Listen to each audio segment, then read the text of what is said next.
وإمامنا وحبيبنا على الهبشي أن الله يغفر ذنوبنا ويستر عيوبنا ويشفي أمراضنا ويقضي حاجاتنا وحاجات المسلمين أجمعين، أن الله يسر كل أمورنا أمور الدنيا والآخرة إلى حضرة النبي محمد صلى الله عليه وسلم بسر.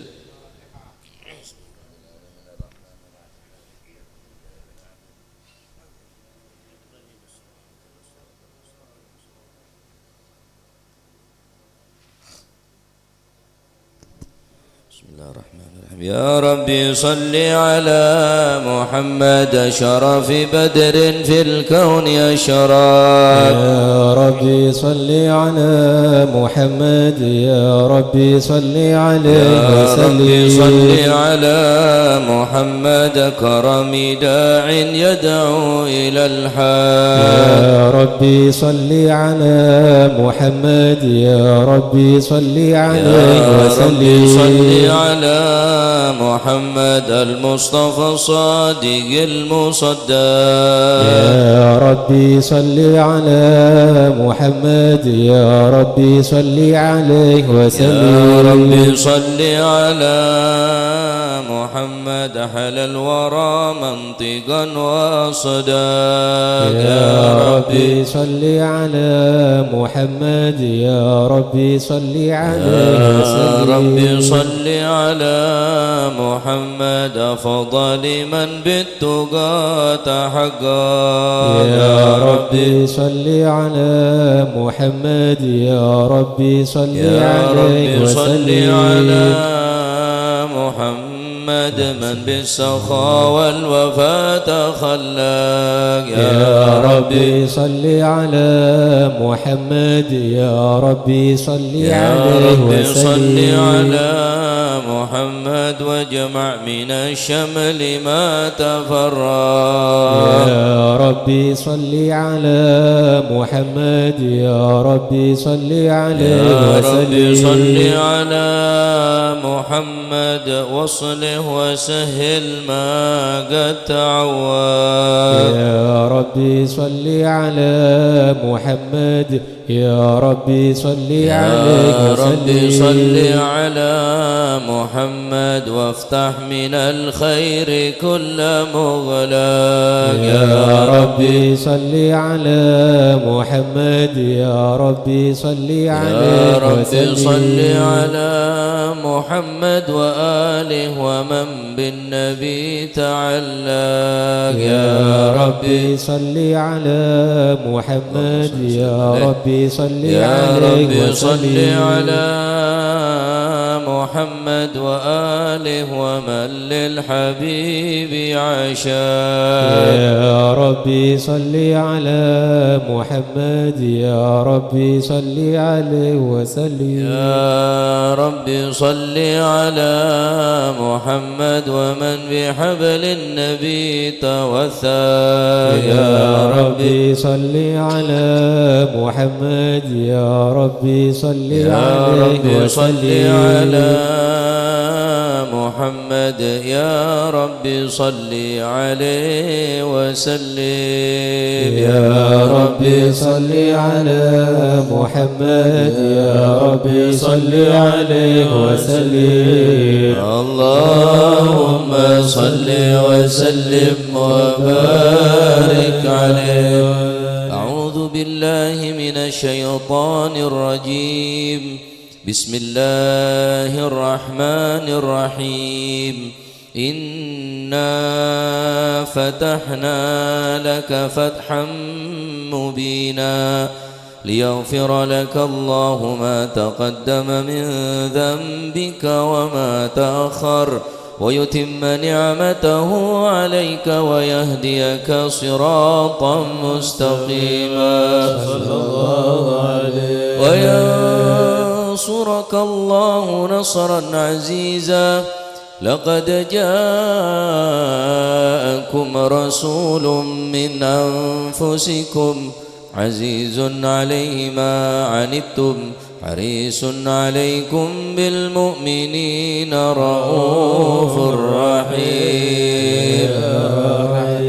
فإن تولوا فقل حسبي الله لا إله إلا هو عليه توكلت وهو رب العرش العظيم إن الله وملائكته يصلون على النبي يا أيها الذين آمنوا صلوا عليه وسلموا تسليما اللهم صل وسلم وبارك عليه السلام عليك زين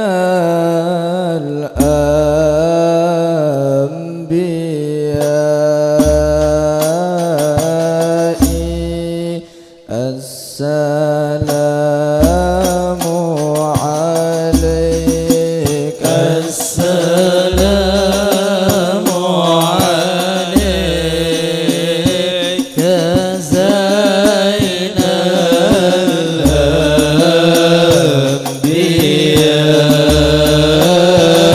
الأنبياء السلام عليك السلام عليك أتقى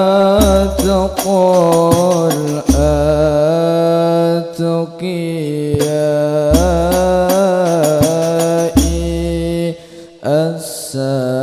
السلام عليك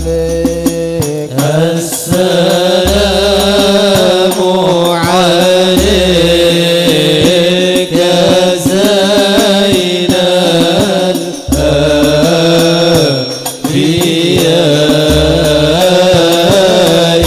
الأنبياء السلام عليك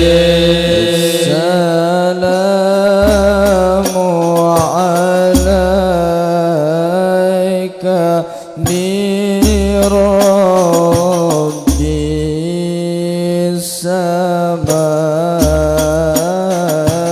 السماء السلام عليك السلام عليك زين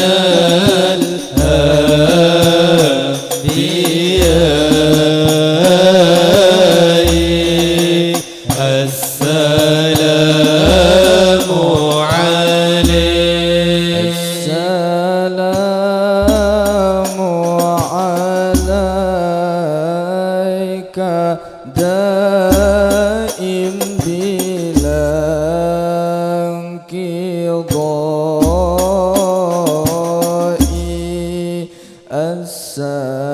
السلام عليك السلام عليك زين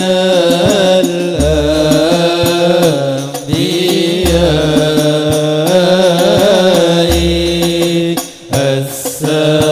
السلام عليك السلام عليك أحمد يا حبيبي صلى الله عليه السلام عليك زين الأنبياء صلى الله عليه السلام عليك طه يا طبيبي صلى الله عليه السلام عليك زين الأنبياء صلى الله عليه السلام عليك يا مسكي وطيبي صلى الله عليه السلام عليك زين الأنبياء صلى الله عليه وعليك زين الأنبياء السلام عليك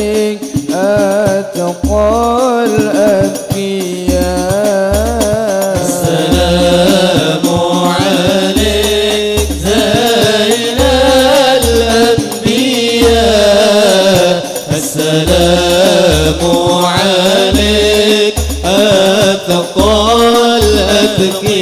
الأتقياء السلام عليك زين الأنبياء السلام عليك أتقى الأتقياء السلام عليك يا خير الأنام السلام عليك يا بدر التمام السلام عليك يا خير الأنام السلام عليك يا بدر التمام السلام عليك يا نور الظلام السلام عليك السلام عليك السلام عليك زين الأنبياء السلام عليك أتقى الأتقياء السلام عليك زين الأنبياء السلام عليك أتقى الأتقياء السلام على المشفع في القيامة السلام على المضلل بالغمامة السلام على المشفع في القيامة السلام على المضلل بالغمامة السلام على المتوج بالكرامة السلام عليك السلام عليك السلام عليك زين الأنبياء السلام عليك أتقى الأتقياء السلام عليك زين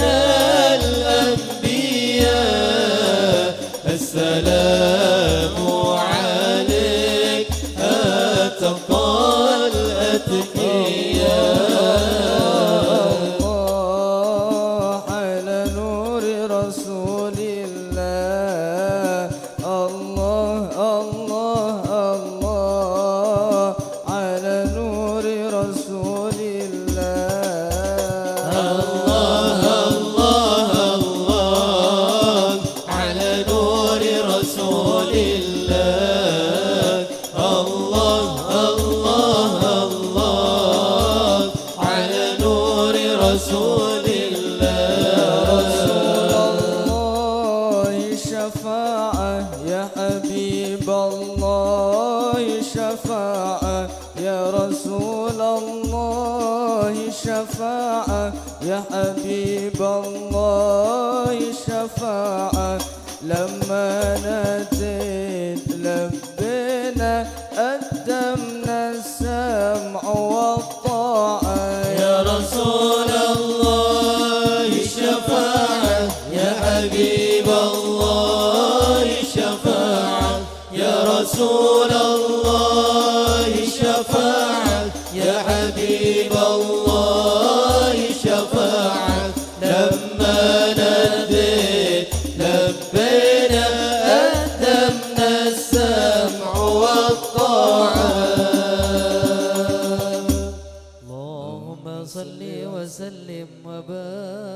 عليه. اللهم صل وسلم وبارك عليه وعلى آله صلى الله عليه. بسم الله الرحمن الرحيم.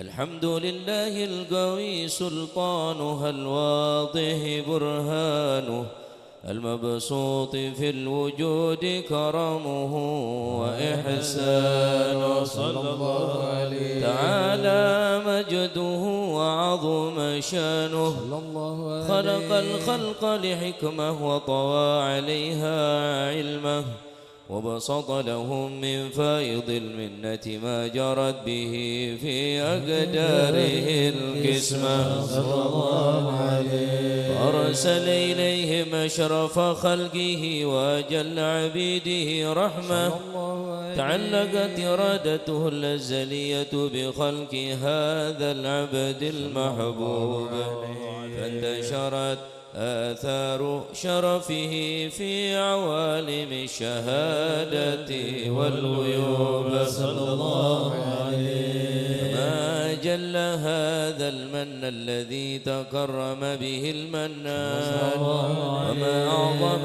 هذا الفضل الذي برز من حضرة الإحسان صورة كاملة ظهرت في هيكل محمود فتعطرت بوجودها أكناف الوجود وضرزت برد العوالم بطراز التكريم. اللهم صل وسلم أشرف الصلاة والتسليم على سيدنا ونبينا محمد الرؤوف الرحيم. اللهم صل وسلم وبارك عليه. اللهم صل وسلم وبارك عليه وعلى آله. تجلى الحق في عالم قدسه الواسع تجليا قضى بانتشار فضله في القريب والشاسع صلى الله عليه. فله الحمد الذي لا تنحصر أفراده بتعداد ولا يول تكراره بكثرة ترداد حيث أبرز من عالم الإمكان صورة هذا الإنسان صلى الله عليه. يتشرف بوجود ثقلان وتنتشر أسراره في الأكوان فما من سر اتصل به قلب منيب إلا من سوابغ فضل الله على هذا الحبيب صلى الله عليه. يا لقلب سروره قد توالى بحبيب عم الأنام نوالا جل من شرف الوجود بنور ومر الكون بهجة وجمالا صلى الله عليه. قد ترقى في الحسن على مقام وتناهى في مجده وتعالى نهضت العيون فيما اجتلته بشرا كاملا يزيل ضلالا صلى الله عليه. وهو من فوق علم ما قد رأت رفعة في شؤونه وكمالا سبحان الذي أبرز من حضرة الامتنان ما يعجز عن وصفه اللسان ويحار في تعقل معاني الجنان صلى الله عليه.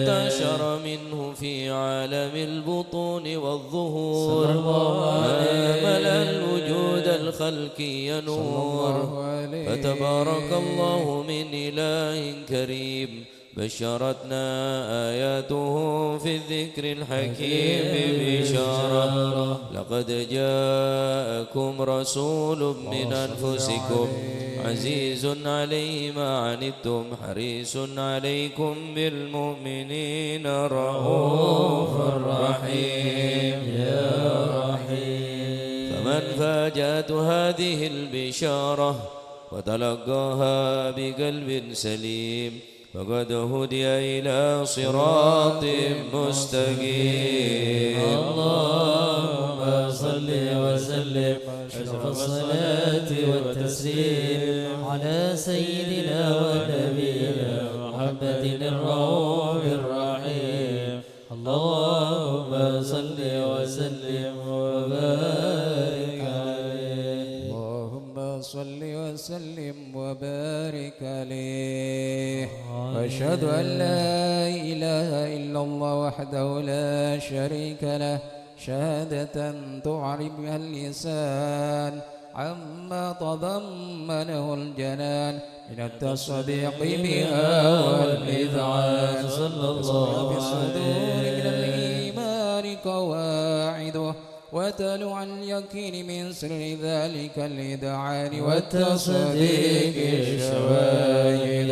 صلى الله عليه وأشهد أن سيدنا محمد العبد الصادق في قوله وفعله والبلغ عن الله ما أمره بتبليغ لخلقه من فرضه ونفره أبد أرسله الله للعالمين بشيرا ونذيرا. صلى الله فبلغ الرسالة وأدى الأمانة وهدى الله من الأمة بشرا كثيرا فكان في ظلمة المستبصرين سراجا وقمرا منيرا. صلى الله فما أعظم منة تكرم الله بها على البشر وما أوساها من نعمة انتصر رسلها في البحر والبر.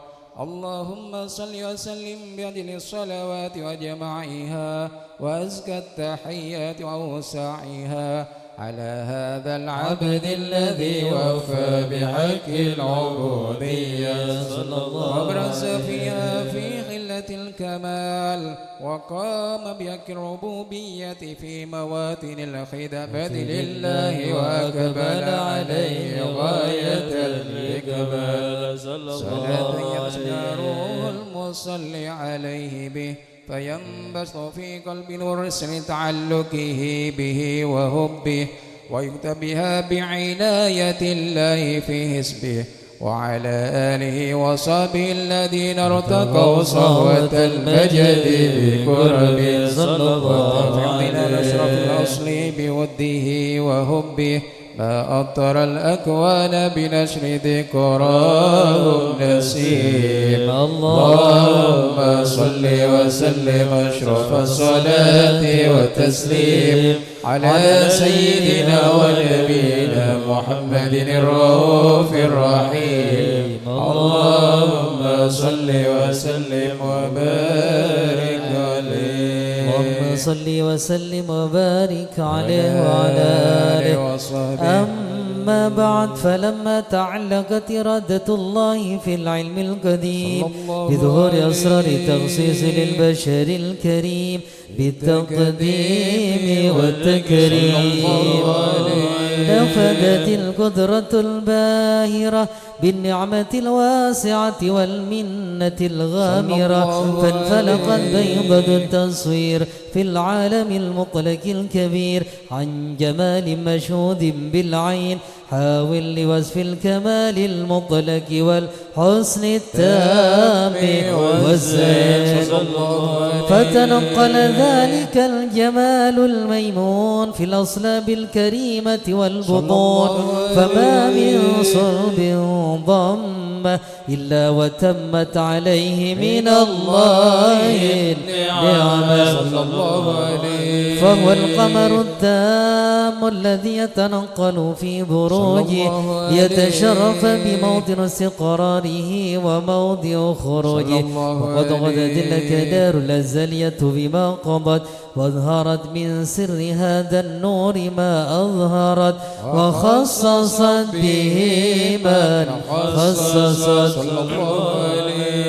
فكان مستقره في الأصلاب الفاخرة والأرحام الشريفة الطاهرة حتى برز في عالم الشهادة بشرا لا كالبشر ونورا حير الأفكار ظهوره وبهر فتعلقت همة الراقم لهذه الحروف ليركم في هذا القرطاس ما هو لديه من عجائب ذلك النور معروف.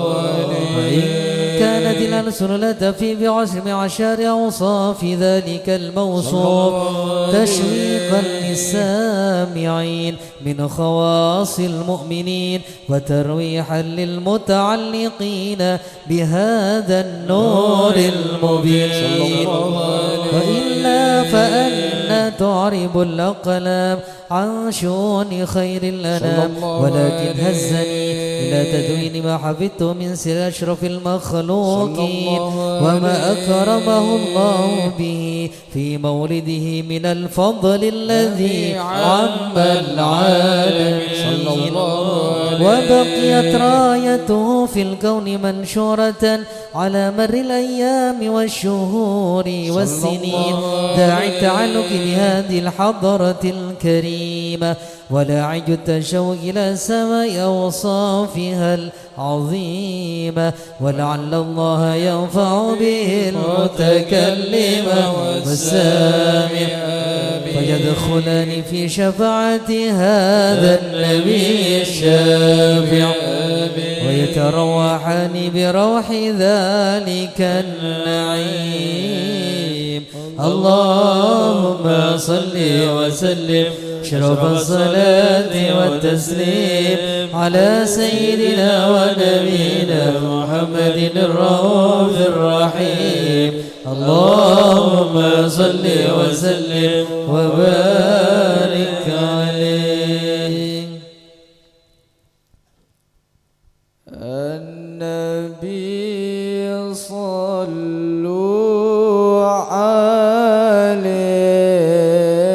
عليه صلوات الله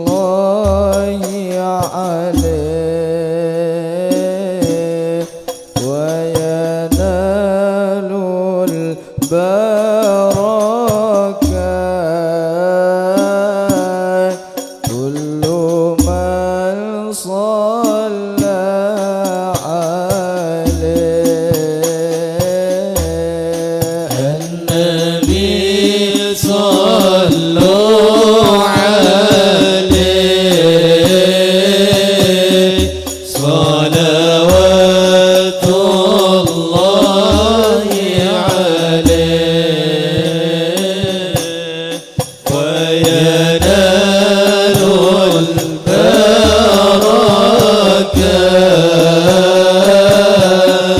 كل من صلى عليه. النبي يا حاضرين يعلموا علم اليقين. النبي يا حاضرين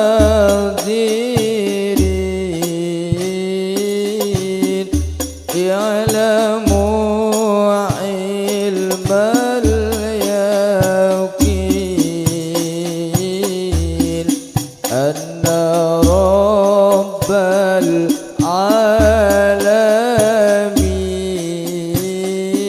العالمين فرض الصلوات عليه. النبي صلوا عليه صلوات الله عليه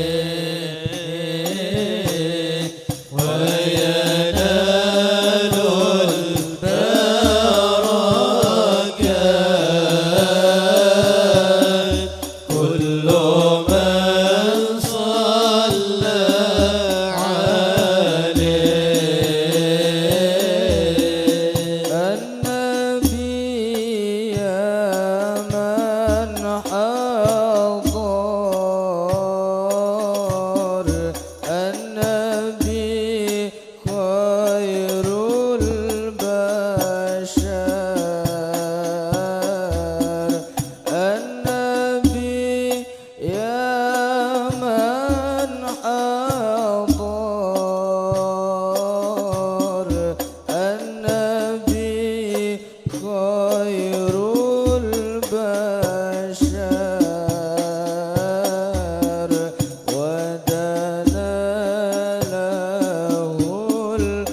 المصطفى يلي مقامك عظيم عسى بجاه النبي يحصل شفاء للسقيم يا مولد المصطفى يلي مقامك عظيم عسى بجاه النبي يحصل شفاء للسقيم قلوب الصدق اللجا يا ربنا يا كريم جد بالعوافي وبادر بيش شفاء للكليم يا مولد المصطفى يلي مقامك عظيم عسى بجاه النبي يحصل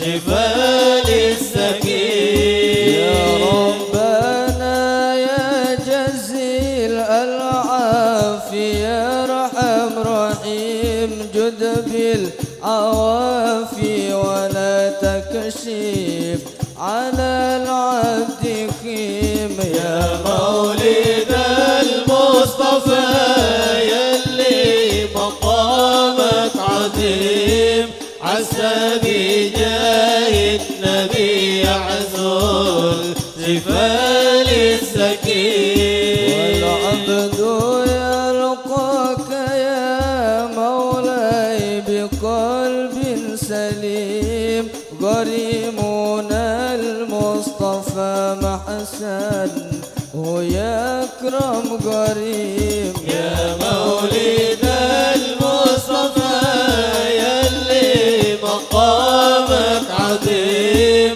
عسى بجاه النبي يحصل شفاء للسقيم وأسلافنا وأهلنا سكان بلدة ريم ومن حضر عنده موسى فرعون مقيم يا مولد المصطفى يلي مقامك عظيم عسى بجاه النبي يحصل شفاء للسقيم جد بالشفاء والعوافي للذي هو سقيم يا رب يا حي يا قيوم وجودك عظيم يا مولد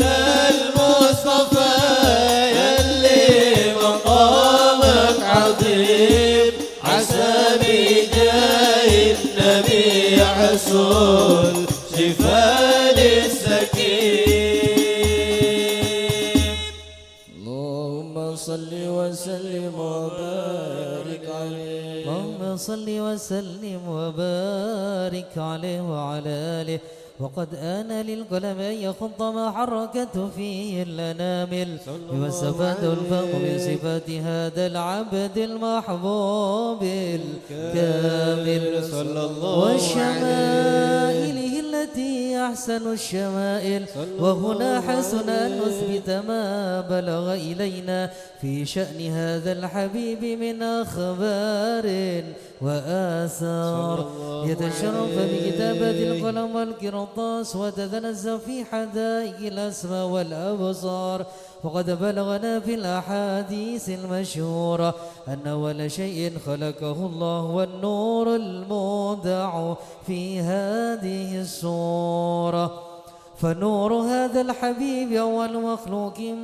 برز في العالم صلى الله عليه وتفرع الوجود خلقه بعد خلق فيما حدث وما تقادم صلى الله عليه وقد أخرج عبد الرزاق بسند عن جابر بن عبد الله الأنصاري رضي الله عنهما قال قلت يا رسول الله بأبي وأمي أخبرني عن أول شيء خلقه الله قبل الأشياء قال يا جابر إن إن الله خلق قبل الأشياء نور نبيك محمد صلى الله عليه وسلم من نوره صلى الله عليه وسلم. وقد ورد من حديث أبي هريرة رضي الله عنه أنه قال رسول الله صلى الله عليه وسلم كنت أول النبيين في الخلق وآخرهم في البعث صلى الله عليه وسلم. وقد تعددت الروايات بأنه أول الخلق وجودا وأشرفهم مولودا.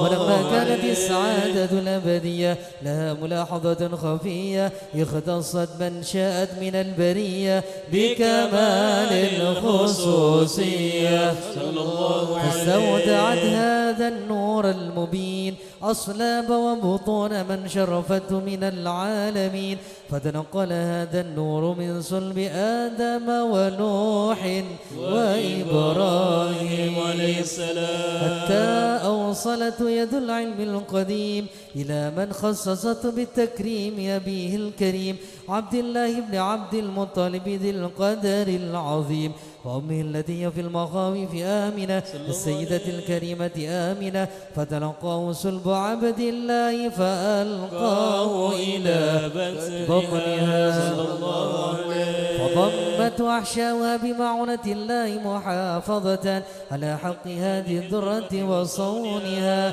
فحملته برعاية الله كما ورد عنها حملا خفيفا لا تجد له ثقلا ولا تشكو منه ألما ولا عللا حتى مر الشهر بعد الشهر من حمله وقرب وقت بروز إلى عالم الشهادة لتنبسط على أهل هذا العالم فيوضات فضله وتنتشر فيه آثار مجده الصميم.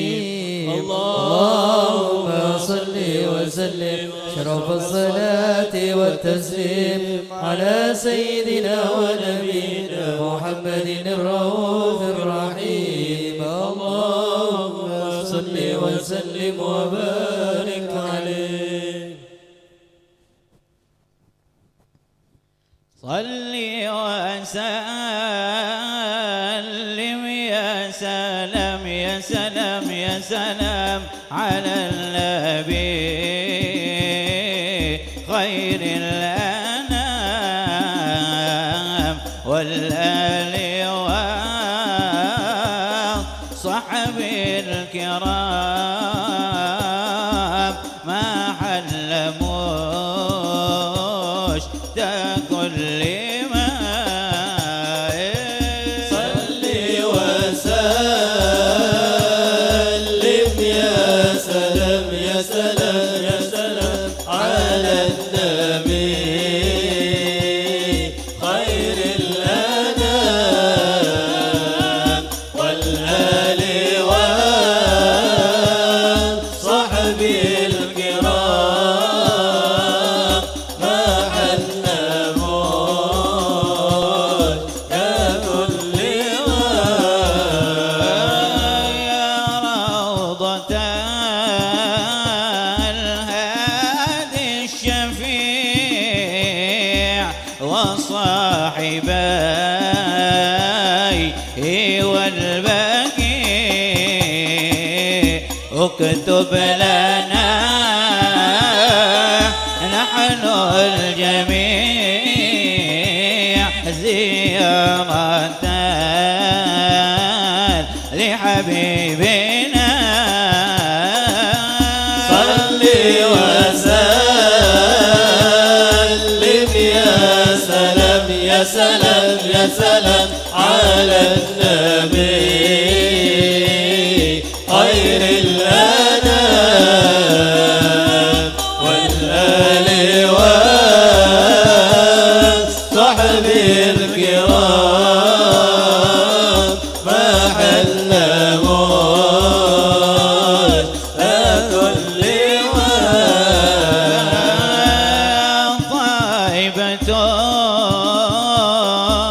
ماذا نقول وفيك قد حل الرسول وكلنا نرجو الوصول لمحمد نبينا صل وسلم يا سلام يا سلام يا سلام على النبي خير الأنام والآل والصحب الكرام ما حل موت أذل الله الجلال أعطاك الجمال الله الجلال أعطاك الجمال يا شمس الكمال يا نور العين حبيبي محمد محمد محمد خير المرسلين نور المصطفى نور المصطفى نور المصطفى نور المصطفى ملأ الأكوان ملأ الأكوان حبيبي محمد محمد محمد خير المرسلين خير هادي للأنام تسامى يا خير هادي للأنام تسامى عطفا على من ذاب فيك غرام خير هادي للأنام يا خير هادي للأنام تسامى عطفا على من ذاب فيك غرام غراما يا سيد الكونين يا علم الهدى يا سيد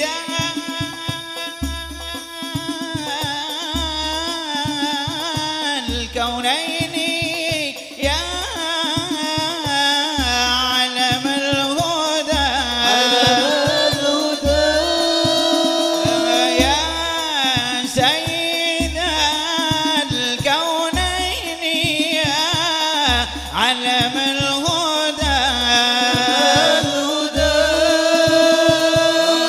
يا من أتى يا من أتى للمرسلين ختام خير هادي للأنام خير هادي للأنام أسامى عطفا على من ذاب فيك غراما اللهم صل وسلم وبارك عليه اللهم صل وسلم وبارك عليه ومضعلك بهذه الدرة المكنونة والجوهرة المسونة والكون كله يسمي يمسي في سرور وبهجة صلى الله بقرب ظهور عليه إشراق هذا السراج والعيون متشوفة إلى بروزه متشوقة إلى التقاط جواهر كنوزه صلى الله وكل عليه دابة لقريش نطقت بفصيح العبارة ملة بكمال البشارة وما من حامل حملت في ذلك العام إلا أتت في حملها بغلام من بركات وسعادة هذا الإمام ولم تزل أرض السماوات متضمحة بدر الفرح ملاقاة أشرف البريات وبروز من علف القاف إلى عالم الدهور بعد تنكله في البطون والدهور قدر الله في الوجود بهجة التكريم وبسط في العالم الكبير مائدة التشريف والتعظيم ببروز هذا البشر الكريم اللهم صل وسلم أشرف الصلاة والتسليم على سيدنا ونبينا محمد الرؤوف الرحيم اللهم صل وسلم وبارك عليه اللهم صل وسلم وبارك عليه وعلى آله وصحبه حين قرب وانوات هذا الحبيب علنت السماوات والأرضون ومن فيهن بالترحيب وامطار الجود الإلهي على أهل الوجود تسيج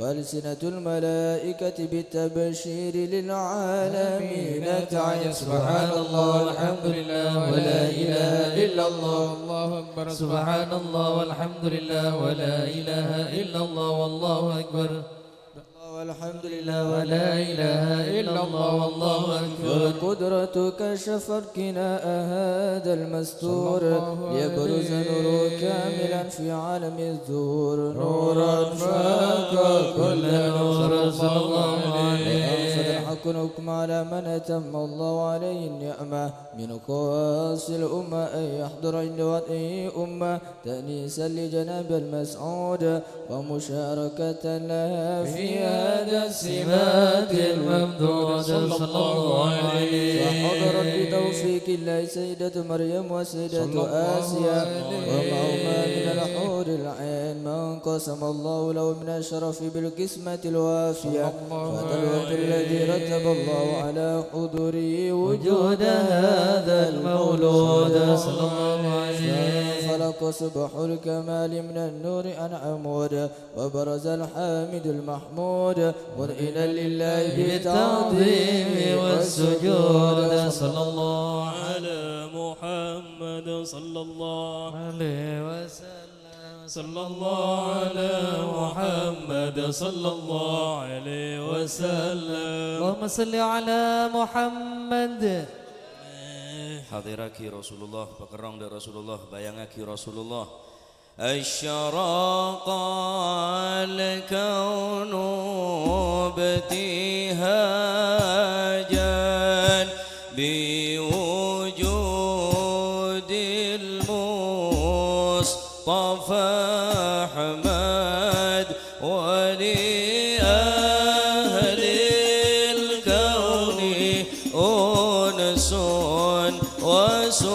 وسرور قد تجدد نبي سلام عليك يا رسول سلام عليك يا حبيب سلام عليك صلوات الله عليك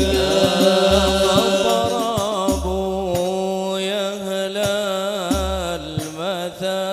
المثاني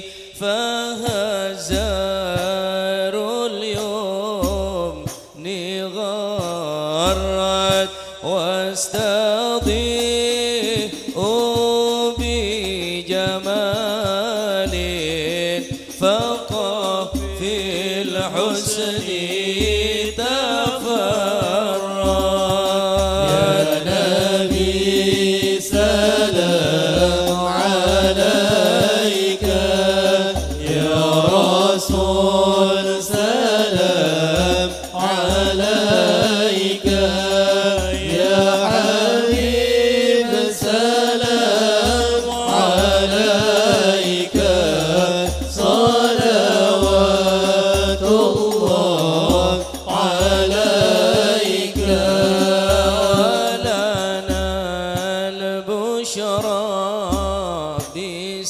بسعد مستمر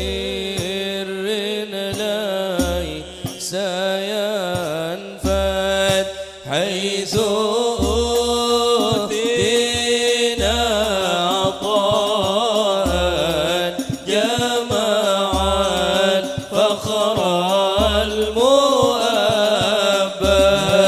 يا نبي سلام عليك يا رسول سلام عليك يا حبيب سلام عليك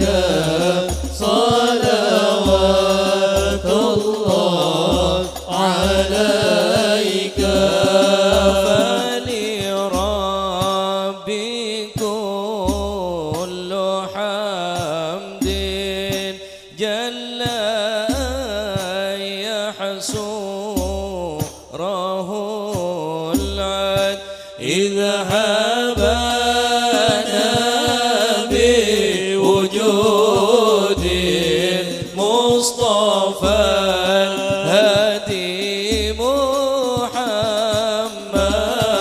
محمد صلى الله عليه وسلم صلى الله عليك يا رسول سلام عليك يا حبيب سلام عليك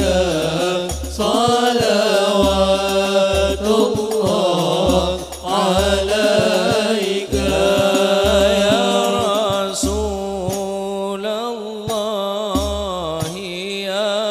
أهلا بك إن بك نسعد وبجاهه يا إلهي جد وبلغ كل مقصد يا الله آمين آمين يا الله يا رسول سلام عليك يا حبيب سلام عليك صلوات الله عليك واهدنا نهجا سبيل كي به نسعد ونرشد ربي بلغنا بجاهه في جوار خير مقعد يا الله يا رب آمين عليك يا رسول سلام عليك يا حبيب سلام عليك صلوات الله عليك وصلاة الله تغشى الشرف الرسل محمد وسلام مستمر كل حين يتجدد طلع البدر علينا بثنيات الوداع وجب الشكر علينا فدعاني الليثا طلع البدر علينا من ثنيات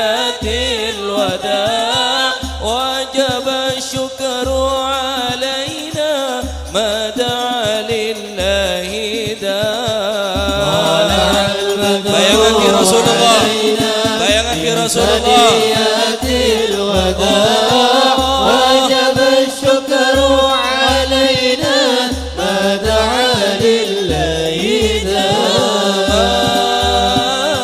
مرحبا يا مرحبا يا نور عيني مرحبا جد الحسيني مرحبا مرحبا مرحبا يا مرحبا يا نور العين مرحبا جد الحسين مرحبا مرحبا واكرمي النار وحمي النار واكرمي الأرواح منا بلقاء خير الأنام مرحبا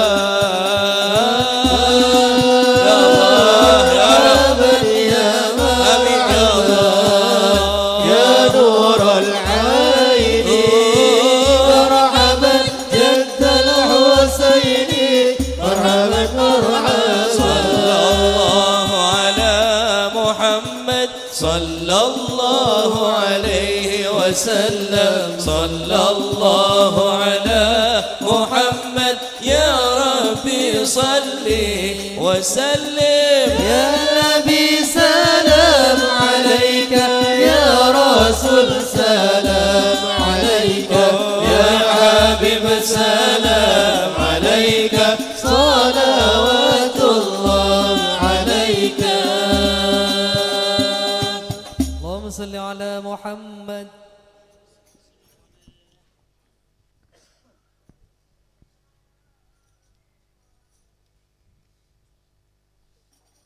بسم الله والحمد لله والصلاة والسلام على سيدنا رسول الله محمد بن عبد الله وعلى آله وصحبه ومن والاه ولا حول ولا قوة إلا بالله.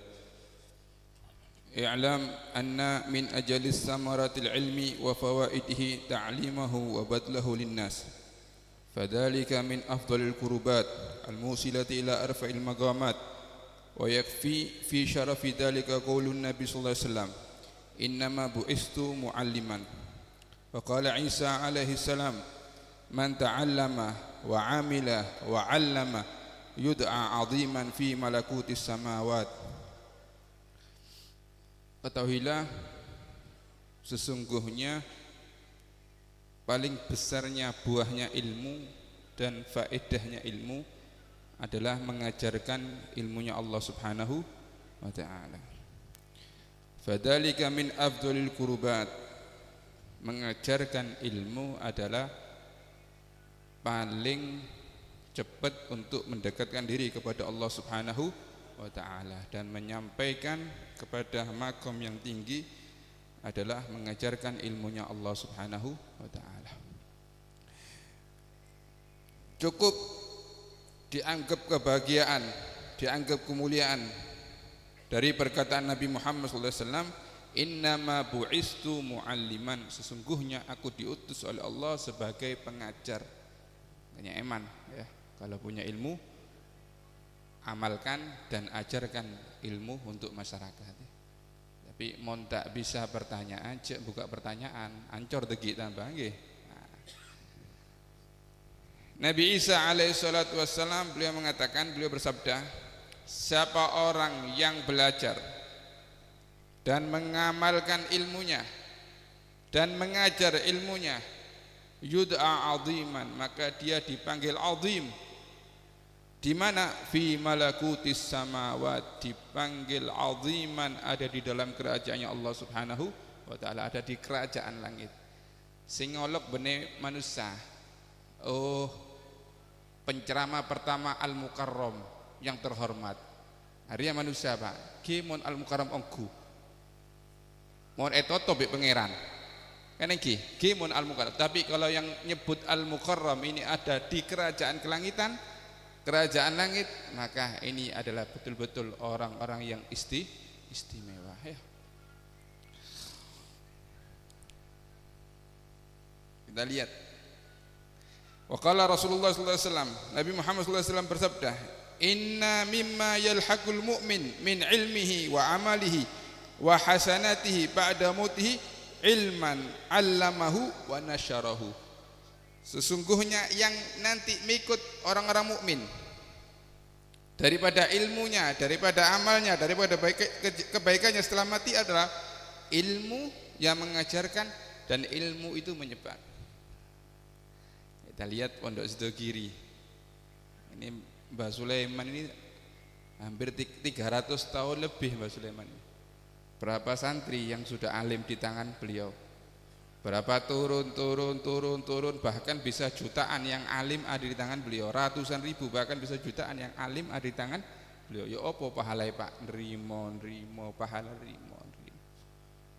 Aslinya kalau di holi nggih pantes, tapi sing lebih pantes di holi iki kula kali panjenengan.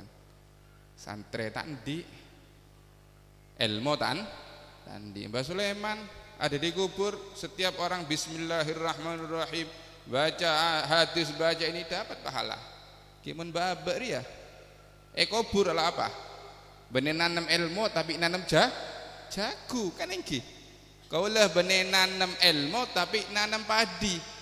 Mohon mati lah mareh. Tapi kalau Mbah Sulaiman ketika beliau sudah meninggal tetap mendapatkan pahala dari santri-santrinya. Ayo ya. Mohon Mbak Ria budu cuk sampai kena anak. Cukup lah Beb. Pasti dalam kita pasti ada punya perasaan. Cukup aku sing goblok. Ojo sampai kena anakku. Cukup engkok sing melarat. Cuk sampai kena anakku lho sing melarat. Nah, ayo dididik anak itu dengan didikannya yang bagus. Orang dulu itu tidak keluar maghrib sama isya mau tak ngaji. Yasin, Waqiah, Tabarok, Ratibul Haddad, tojuk beda amben. Tak keluar dari amben ya, Yasin, Waqiah, Tabarok, Ratibul Haddad itu orang dulu. Kadang-kadang orang dulu itu dibawa kepada orang-orang soleh. Itu salah satu pengajaran supaya mereka dipandang orang-orang soleh. Itu orang dulu. Kimu semakin maghrib ajeling horek bujur mana. Nah inilah dulu ya, ini kalau kita tarbiyah dulu kayak gitu. Saya sama Abah dulu dibawa kepada ulama guys, kadang suruh baca kitab, suruh ini. Inilah didikan orang dulu. Itu semua hib bilen ya, mereka bir ya, tempaki dicambuk sama Kiai Khalil. Inilah orang didikan orang dulu. Insyaallah manfaat ya. Amin Allahumma amin. Mudah-mudahan majelis ini menjadi majelis yang barokah. Amin Allahumma amin ya. Katakan Habib Ahmad nih kan. Gusti mulai gimana? Habib Ja'far itu dulu suaranya enak. Beliau cucunya Habib Ja'far. Habib Ja'far itu hafal Al-Qur'an suaranya enak. Setiap yang Masjidil Haram hatam Al-Qur'an. Suaranya enak. Bilen kula nyaman bilen. Semakin kena gedondong ria elangnya mau tu jubah ngakan gedondong ria kesel semakin nyaman. Wallahu alam. اللهم صل وسلم وبارك عليه وعلى آله ولقد اتصف صلى الله عليه وسلم من محاسن الأخلاق بما تضيق عن كتابته بطون الأوراق. كان صلى الله عليه وسلم أحسن الناس خلقا وخلقا وأولهم إلى مكارم الأخلاق سبقا وأوسعهم بالمؤمنين حلما ورفقا برا رؤوفا لا يقول ولا يفعل إلا معروفا صلى الله عليه. له الخلق السهل واللحظ المحتمي على المعنى الجزل. إذا دعاه المسكين أجابه إجابة معجلة.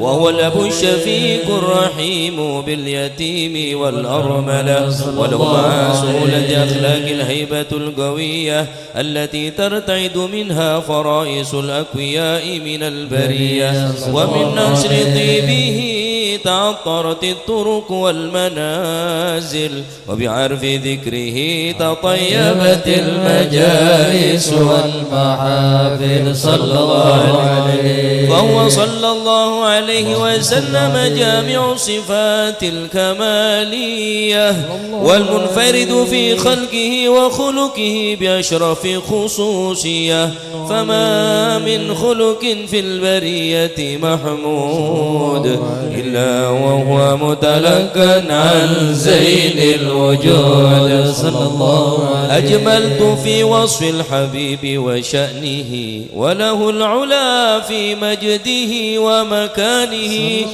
أوصاف عز قد تعالى مجدها خذت على نجم السها بعنانه صلى الله. وقد انبسط القلم في تدوين ما فاد العلم من وقائع مولد النبي الكريم وحكاية ما أكرم الله به هذا العبد المقرب من التكريم والتعظيم والخلق العظيم. فحسن مني أن أمسك عنة الأقلام في هذا المقام وأقرأ السلام على سيد الأنام. السلام عليك أيها النبي ورحمة الله وبركاته. السلام عليك أيها النبي ورحمة الله وبركاته. السلام عليك أيها النبي ورحمة الله وبركاته. وبذلك يحسن الختم كما يحسن التقديم، فعليه أفضل الصلاة والتسليم. اللهم صل وسلم أشرف الصلاة والتسليم على سيدنا ونبينا محمد الرؤوف الرحيم. اللهم صل وسلم وبارك عليه. بسم الله الرحمن الرحيم. الحمد لله رب العالمين. اللهم صل وسلم على سيدنا محمد في الأولين. اللهم صل وسلم على سيدنا محمد في الآخرين. اللهم صل وسلم على سيدنا محمد في كل وقت وحين. اللهم صل وسلم على سيدنا محمد في الملأ الأعلى إلى يوم الدين. اللهم صل وسلم على سيدنا محمد وعلى آله وصحبه أجمعين. ولما ندم الفكر من دراري الأوصاف المحمدية وجودا توجهت إلى الله متوسلا بسيدي وحبيبي محمد صلى الله عليه وسلم أن يجعل سعي فيه مشكورا وفعلي فيه محمودا، وأن يكتب عملي في الأعمال المقبولة وتوجهي في توجهات الخالصة والصلات الموصولة. اللهم يا من إليه تتوجه الأعمال فتعود ضافرا، وعلى باب عزته تحط الرحال فتشاهى منه الفيوضات الغامرة. نتوجه إليك بأشرف الوسائل لديك سيد المرسلين عبدك الصادق الأمين سيدنا محمد الذي عمت رسالته العالمين، أن تصلي وتسلم على تلك الذات الكاملة مستودع أمانتك وحفيد سرك وحامل راية دعوتك الشاملة، الأب الأكبر المحبوب لك والمخصص بالشرف الأفخار في كل موطن من مواتن القرب ومدهار، قاسم إمدادك في عبادك وساقي كؤوس إرشادك لأهل ودادك، سيد الكونين وأشرف الثقلين العبد المحبوب الخالص المخصوص منك بأجل الخصائص. اللهم صل وسلم عليه وعلى آله وأصحابه وأهل هدرة اقترابه من أحبابه. اللهم إنا نقدم إليك جاه هذا النبي الكريم ونتوسل إليك بشرف مقامه العظيم أن تلاحظنا في حركاتنا وسكناتنا بعين عنايتك، وأن تحفظنا في جميع أدوارنا وتقلباتنا بجميل رعايتك وحسين وقايتك، وأن تبلغنا من شرف القرب إليك وإلى هذا الحبيب غاية آمالنا، وتتقبل منا ما تحركنا فيه من نياتنا وأعمالنا، وتجعلنا في هدرة هذا الحبيب من الحاضرين، وفي طرائق اتباعه من السالكين، ولحقك وحقه من المعدين، ولأهدك من الحافدين. اللهم إن لنا أدماء في رحمتك الخاصة فلا تحرمنا، وذنونا جميلة هي وسيلتنا إليك فلا تخيبنا.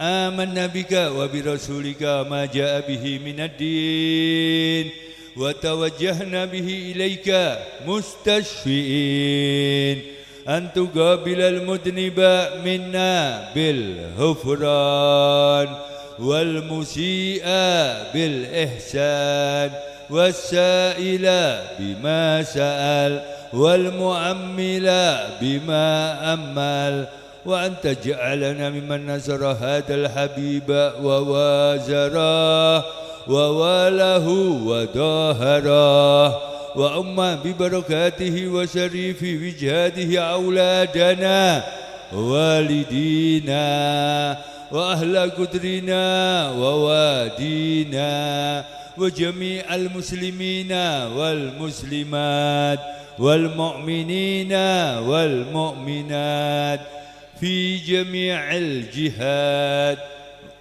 وأدم راية الدين القويم في جميع الأقطار منشورا، ومعالم الإسلام والإيمان بأهلها معمورا معنى وسورا، واكشف اللهم كربة المكروبين، واقضي دين المدينين، واغفر للمذنبين، وتقبل توبة التائبين، وانشر رحمتك على عبادك المؤمنين أجمعين، واكفي شر المعتدين والظالمين، وابسط الأدلى بولاد الحق في جميع النواحي والأقطار،